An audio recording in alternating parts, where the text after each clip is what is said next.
या बातमीपत्राचे प्रमुख प्रायोजक प्लॅटिनम मॉल इंद्रधनु सोलापूर. सोलापुरातील सर्वात प्रतिष्ठित इंद्रधनु सोसायटीचा नवीन भव्य कमर्शियल प्रोजेक्ट आता रेल्वे स्टेशनच्या अगदी शेजारी शहराच्या मध्यवर्ती ठिकाणी. दर्शक हो, आता पाहणार आहोत एक महत्त्वाची बातमी. पोलीस असल्याची बतावणी करून फौजदार चावडी पोलीस ठाणे हद्दीतील 2 घटनांमध्ये 2 महिलांच्या अंगावरील सोन्याचे दागिने काढून ठेवण्यास सांगून 2 चोरांनी त्यांना दिवसा ढवळ्या फसवलं. यामध्ये एकूण 5.5 लाखांचा मुद्देमाल चोरीला गेला आहे.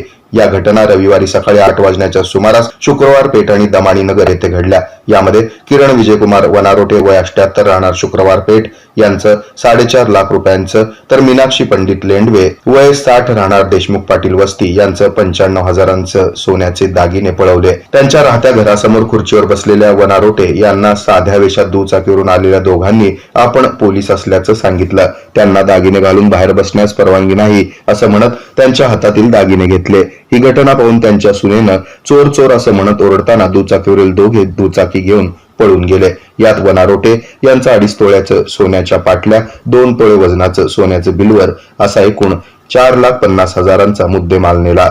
तर दुसऱ्या घटनेमध्ये हातचलाखीनं 28,000 सोन्याचे कर्णफुलं, 70,000 मणिमंगळसूत्र चोरून नेले. या प्रकरणी आरोपींवर गुन्हा दाखल करण्यात आला असून या घटनेचा तपास सहाय्यक पोलीस निरीक्षक पाटील आणि पोलीस उपनिरीक्षक सुतार करत आहेत.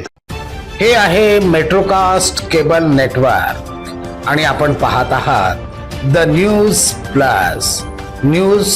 प्लस बरच काही.